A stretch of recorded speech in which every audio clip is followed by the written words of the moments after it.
Good morning. The July 12th Board of Education meeting is now in session. Please rise for the invocation. O God, we pray to administer that which is just in all educational policies, being ever mindful of your guidance, stir us to action with love, wisdom, and understanding. The pledge. I pledge allegiance to the flag of the United States of America and to the republic for which it stands, one nation, under God, indivisible, with liberty and justice for all.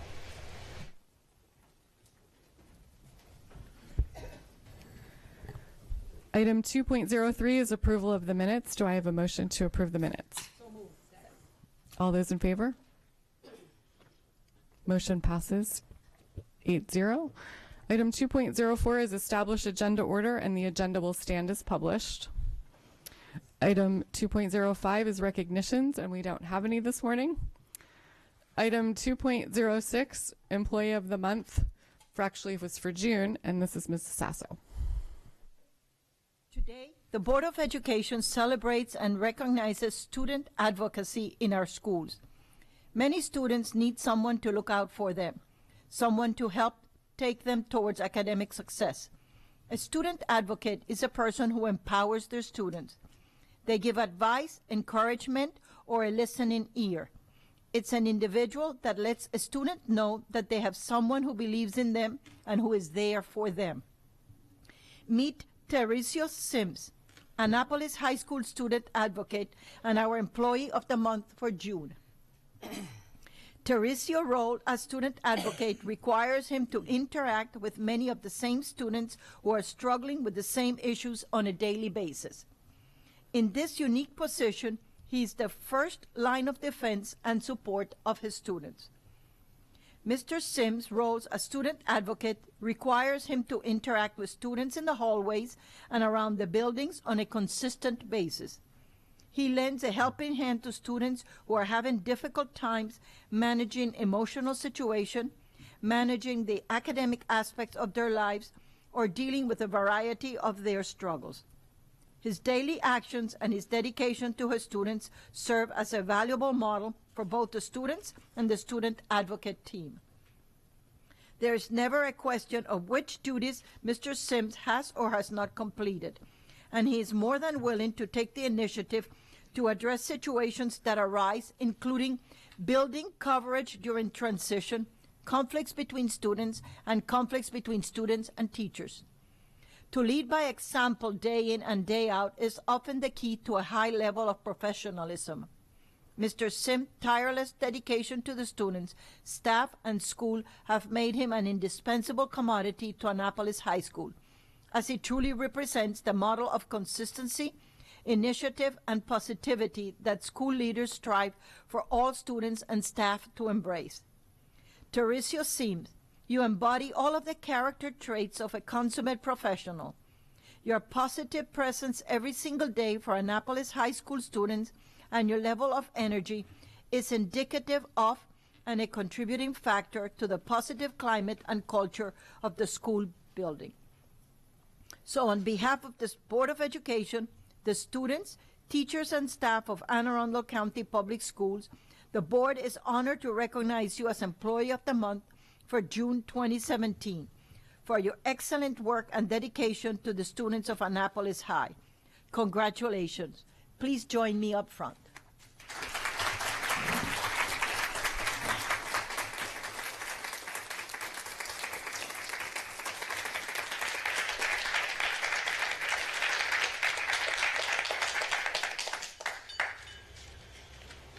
What excuse did they give you to bring you here, Teresa? Well, they told me prior to me coming here because on that particular day, my daughter was being promoted, so I couldn't make it. So what happened that they brought you in July? They had to tell you the truth? They told me the truth from the beginning because I was glad to be recognized, but I couldn't make it that day, so I'm happy to be here today. Are there any family members or school members here with you today? My daughter is here, Tamia, and Mrs. Chittum is my principal. She's here as well. Okay. Well, not only do you get your certificate, Teresa, but you get a bell. So when you're down the halls and you need to call somebody's attention, guess what? It even has your name, so nobody can take it. Thank you. Thank you very, very much. Thank you very much. Congratulations.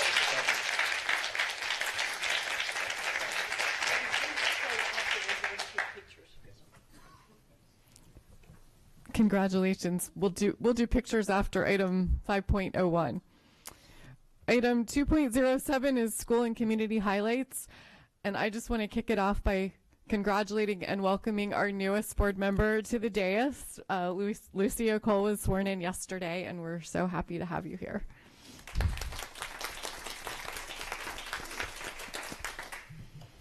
Mrs. Hummer. I took part in one of our summer activities, and I've gone a couple of times to the farmers market at Brooklyn Park Middle School, and it is great. The produce is wonderful. We have loaded up on fruit, and it is gone in a day when I bring it home. So I recommend to everybody go on Mondays between 11 and 2 to Brooklyn Park Middle School and check out the farmers market there. Next on the agenda is public comment. Anyone wishing to speak on an item not on today's agenda may offer testimony during this public comment portion of the meeting. Speakers will be allotted 3 minutes each, and the board asks that comments remain civil and appropriate for the various audiences that may be watching or viewing the meeting. Student-specific and personnel matters are confidential and cannot be discussed in this forum. This time is intended for speakers to voice their opinion and not necessarily as a question and answer period. Speakers may pose questions, but answers will be counted toward the 3-minute allotment. For the record, please give your name before speaking, and handouts should be given to the board assistant. I have 2 cards today, John Earl and Jean Lisica.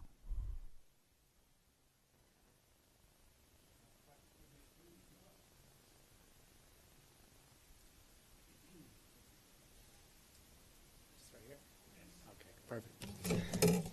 All right. Can you hear me? Yep. All right. Good morning. My name is John Earl. I live in Shadyside, Maryland. I'm a homeowner, engineer, and have 5 school-aged children.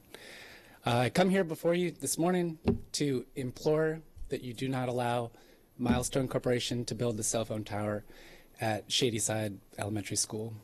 Prior submissions to this board have demonstrated how building a cell tower at a school significantly lowers surrounding property values by as much as 20% and creates a very negative aesthetic. I am really disappointed that Milestone has been allowed to schedule their public meeting for July 19th on this issue over the summer when the student body is on vacation and notice has not been given to the stakeholders, the parents, about this public meeting. I only found out due to a mailing from Milestone that's required to be given out to property owners within 200 feet of the proposed tower. So I urge you to table this proposal until school is in session come September, and for the stakeholders, the people you represent, to be able to be a part of the process. Holding it during the summer is not transparent. I'm not sure the PTO has been notified or the parents of the student body. Kevin Maxwell, the CEO of PG County Schools, he wrote in a letter to a PG County School Board member recently that, and I quote, I concur with you that Milestone Communications has not met our desired standards of transparency, communication, and community engagement. Your displeasure with their process, which we share with you, has been clearly communicated to Milestone Communications, end quote. I also think it's important to note that Prince George's County and Montgomery County no longer allow cell phone towers to be built on elementary school grounds. I'm also very concerned about the health effects for my children, my wife, my neighbors, who'll be exposed 24/7 to microwave radiation constantly from the cell phone tower. Not to mention all the young elementary school children that spend at least 7 hours a day for 180 days a year in the school underneath the tower. The World Health Organization has classified microwave radiation as a Class 2B carcinogen, and many countries around the globe are putting out public warnings, especially toward exposure to young children, because the long-term effects on their developing bodies and brains, it just isn't well known. Lots of legitimate peer-reviewed studies coming out every day, especially in the past year, showing strong evidence of harmful effects to humans from microwave radiation. Including organizations across America are also taking action. For example, the International Association of Firefighters, quote, opposes the use of fire stations as base stations for towers and antennas for the conduction of cell phone transmissions until a study of the highest scientific merit and integrity on health effects to low-intensity RF radiation is conducted, and that it is proven that such sites are not hazardous to the health of our members, end quote. I personally just feel our children should be protected in the same way. Thank you for your time. I appreciate it. I would like to let you know the PTA was advised. I personally went to the first meeting where we sat there, and I'm trying to remember the date, but it was like 2 months ago, and the president of the PTA was there Okay, when Milestone did the initial presentation to the heads of the community that were there. Okay, super. I'll be in touch with them. Yeah. Thank you. Is Jean Lasica still here?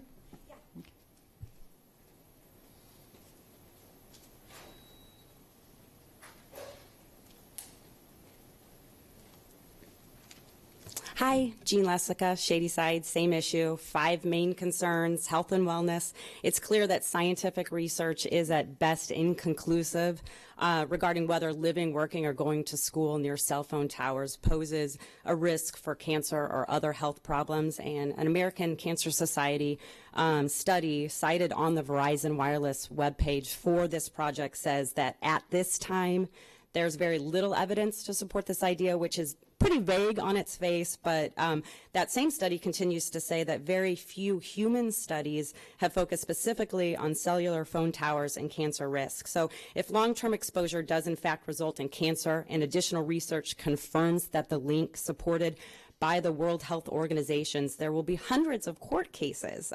Right now in Ripon, California, parents are going against the school district right now because children have come up with rare forms of cancer that they claim occurred because long-term exposure to a cell phone tower placed at their school.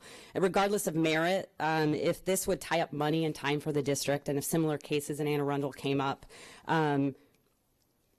basically, I would say the first kid that gets cancer might sue the board, the district, or look for recourse. Safety concerns, maintenance workers will be allowed 24 access to the facility and can drive in at any time with trucks, while the facility, I assume, will be fenced in. It's still on school property with site access to children playing and learning on a regular basis. Parents and teachers will have no way of knowing if these workers are safe to be around children.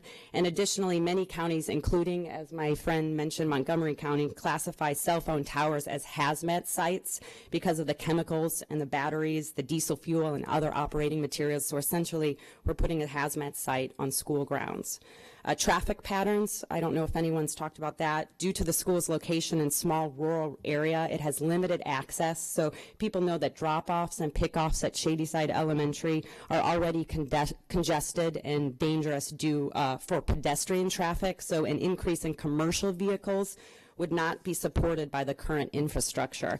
Property value, again, fiscally speaking, in terms of revenue, which I believe is important to the board, this means a significant loss in property taxes for the state based on the number of homes that are potentially affected. And then, again, transparency and a flawed communication process. The community has largely been uninformed. While legal requirements have technically been met, the school board sending a really small postcard shape in the summer notifying people that everyone I've talked with has been relatively unaware that you are proposing to build this on school property. So I'm not a doctor, but I wonder why we would want to risk putting a tower right at school next to residential communities when there is even the slightest risk that there could be negative health or safety side effects. So I would urge the board to reconsider this application. Thank you. Mm-hmm. Yes. Site access, so that you know, since I was at the meeting, they will never basically be on the school grounds themselves. They are basically, the road that is on the right side is only their access. It will be fenced in, and they will never touch the grounds where the children are. I understand that, but if you have been to the school, you understand that Snug Harbor is right by the playground, and to get to that site access on Idlewild Road, you're going to be seeing where the children play on an everyday basis, where they hold any type of their community little gatherings with their school. And so that's what I mean by site access. And this, parents and teachers, we don't background check Verizon employees, so that's a concern. But there's no need for them, because the area where they go, yes, they go through the same road, they turn left, and then they access a fenced area. I understand that. I'm just saying site access to seeing the children play with increased commercial traffic. Okay. Thank you. Thanks. Is there anyone else who would like to address the board at this time? All right, we'll move on to consent items. Do I have a motion to bundle 4.01 through 4.11 and move them from information to action? So moved. Second. All those in favor? We now have an action item. Dr. Arletto, your recommendation. Yes, ma'am. I recommend that the Board of Education award contracts as listed on today's agenda, 4.01 through 4.11. So moved. Second. Ms. Sasso. I just have two questions. 4.06, where it says award of contract general trades to George Cromwell Elementary School. What do you consider the general trades to be? I mean, is it a general contractor? For the record, Alex Shackno, Chief Operating Officer. That essentially is like the carpentry trades. They'll be building the walls, the studs hanging the drywall, doing the ceilings. So it's the non-trade specific elements of the project. Thank you. Mrs. Howard. I think if we're approving a contract that the title is milk and juice, that we should have been given a snack. To taste it, correct? That's To right. taste it. Yes. All those in favor? Motion passes. I guess it's 7-0. I said 8-0. Item 5.01 is the election of Board of Education officers for 2017-2018. Mrs. Sasso. I so move to elect Julie Hummer as the president of the board for 2017 to 2018. All those in favor? Motion passes 7-0.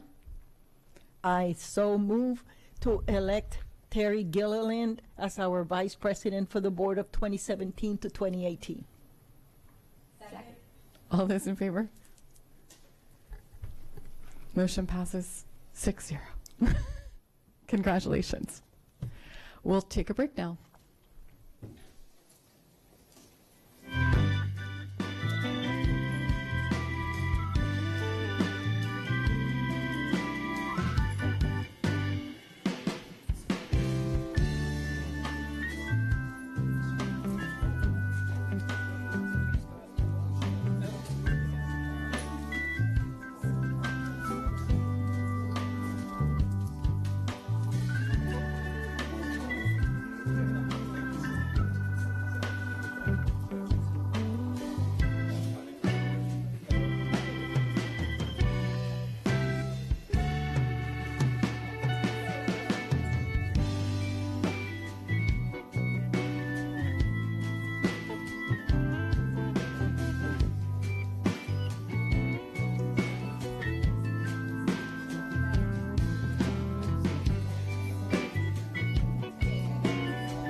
Thank you, everyone. I'm excited to do leadership, and I ask that everyone be patient with me, especially today, because as I try to figure out the right way to do everything on the agenda. So, what? Oh, and I have big shoes to fill. Stacy has done an excellent job for the past 3 years, and I just want to thank her very much for all of her service and all of her help that she's been. And I will be asking you lots of questions, which I just did to ask about agendas and things. And I'm very fortunate that I have 3 former presidents on the board, and Teresa and Patty and Stacy, who have excellent experience that can help us as we go along. So thank you all, ladies. So, and now we move on to item 5.02. It's an action item, appointment of board counsel. Mr. Gilliland. Thank you, Madam President. It is recommended that the board appoint the law firm of Carney, Callahan, Bresler, Bennett, and Scherer, LLP, board counsel for 2017-2018. So moved.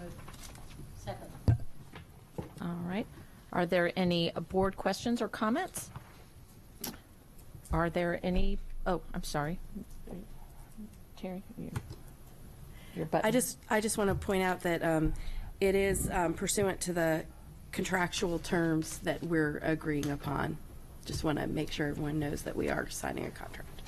Yes. Okay. Are there any public comments? All right.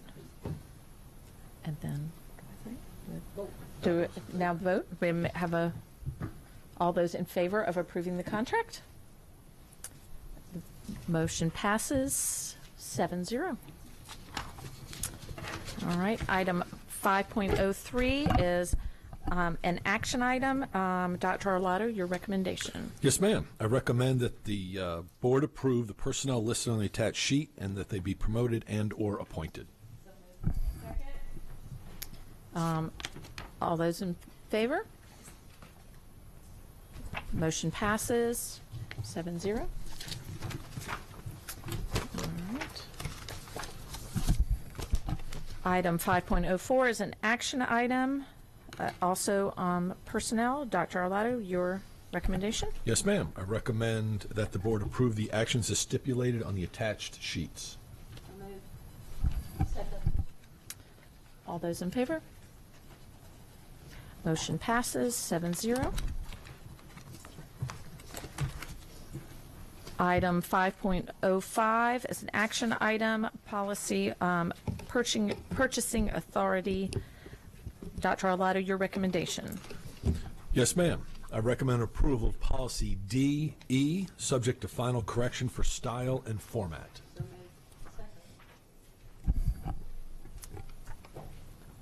Oh, the vote. Do.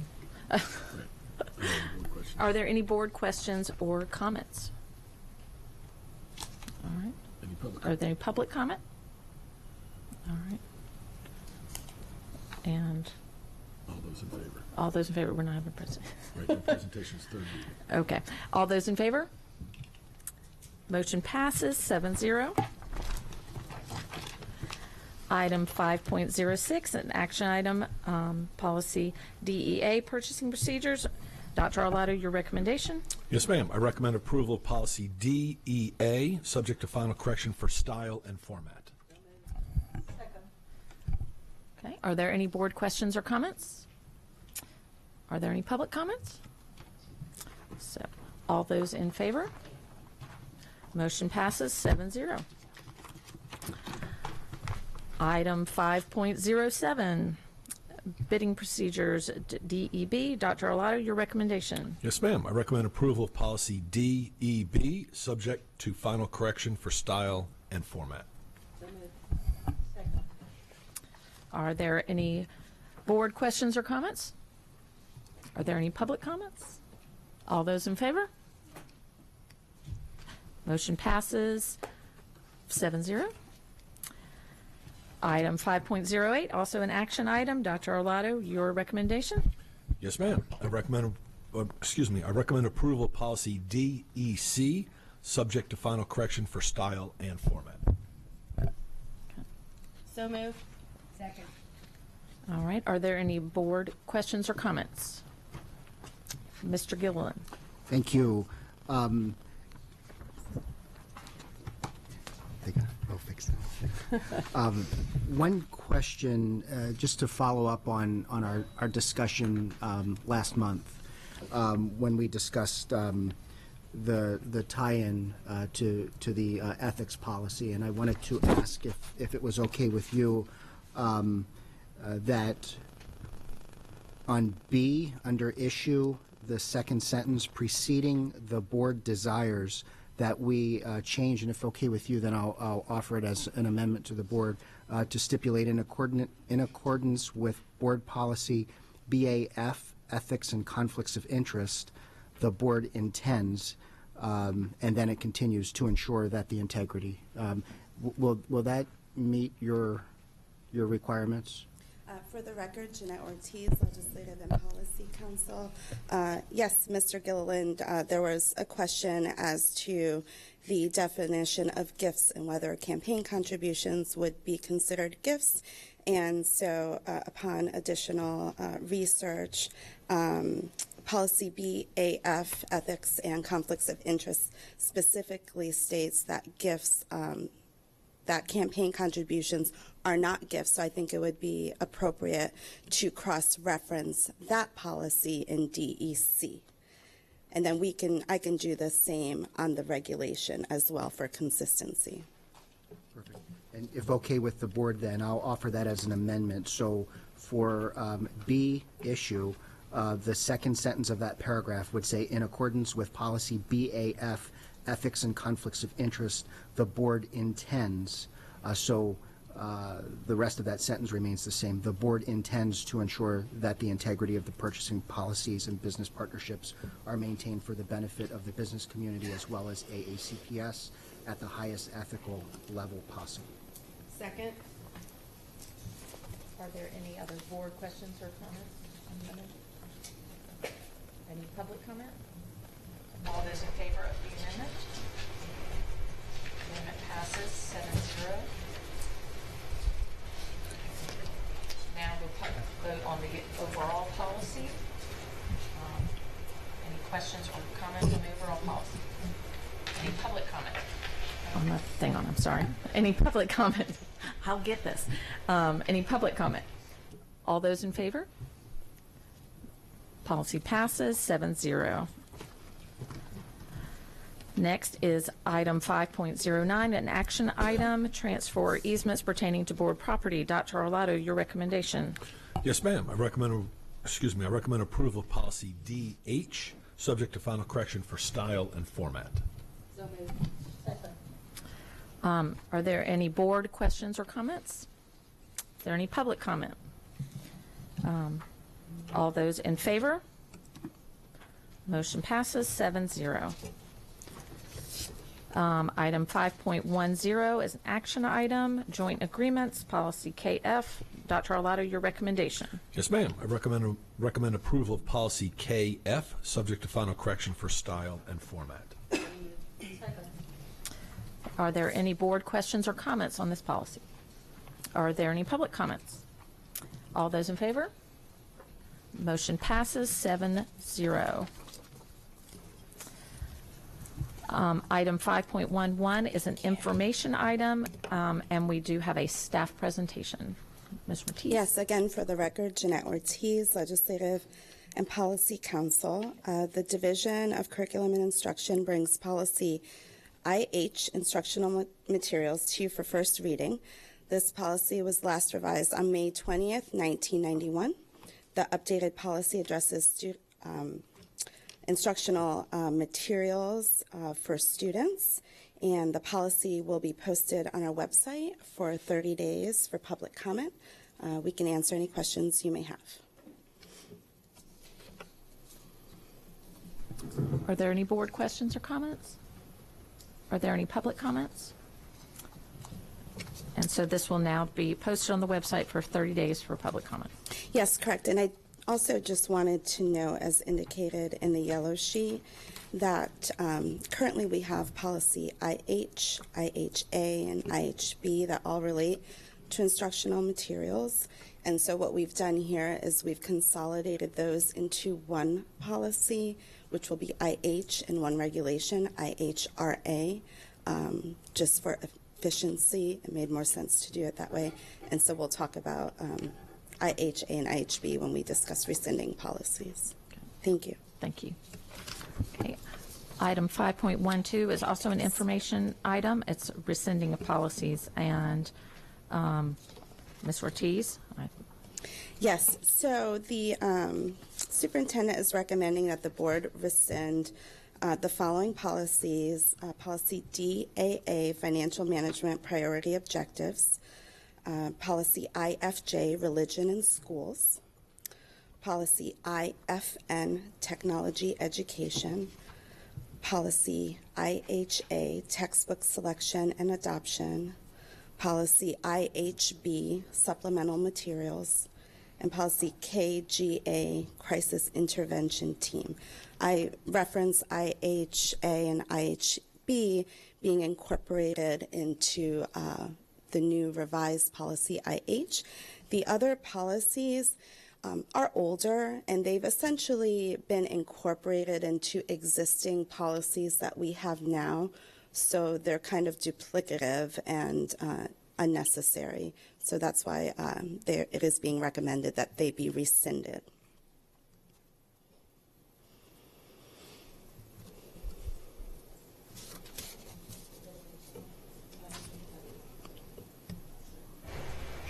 Ms. Burge.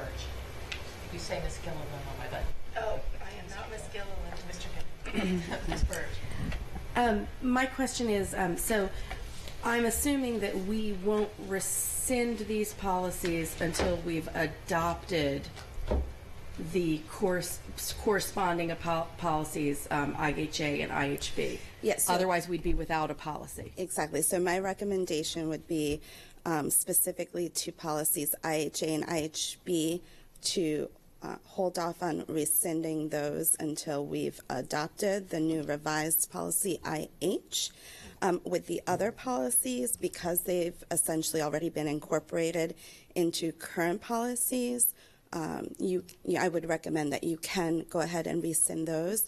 We've recommended that these be posted online for a 30-day public comment period to allow the public to comment on this proposed action, and then be taken up at the next board meeting in August. But those other two will wait until the same meeting or the following meeting after we Yes, it adopt would the be the others. September meeting. The August meeting will be the second reading because the 30-day public comment period will have passed on IH.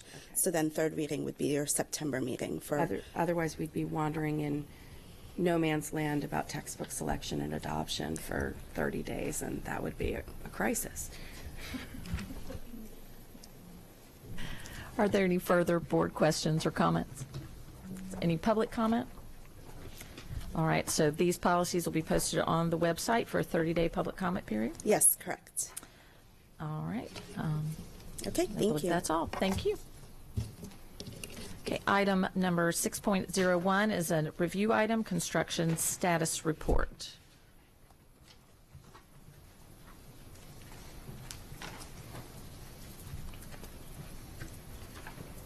There's no presentation. This is just, Ready to answer questions on the Okay. project. okay. So, are there any board questions or comments on the construction status report for the team? We've been looking through. Everything looks to be on target and on schedule. That's a good start. Coming along. So, all right. Are there any public comments? All right. That's it. Thank you.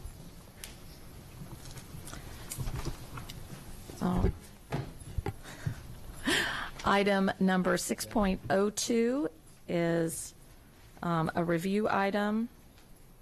What exactly is it? Doesn't have a title. What am I missing? Okay. Right, so award of contracts, review and award of contracts. Okay. Review and award of contracts? I'm sorry. Did we vote on that? It's not an No, action. it's just a review item for Okay. any questions or comments by the board. Okay. Are there any questions or comments from the board on item 6.02? Okay. Are there any public comments? All right. That's all. Thank you, Mr. Shaknovich.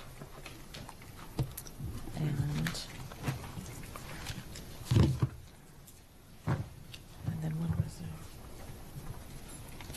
All right. That that's concludes the public portion of our meeting. The next Board of Education meeting is Wednesday, August 23rd at 10 a.m. Thank you, Madam President. And before we close, I just want to acknowledge the Boy Scouts who are here. As an Eagle Scout myself, I just want to say thank you for being here today. I move that the board enter into executive session to consult with counsel to obtain legal advice on a legal matter. Second. All those in favor?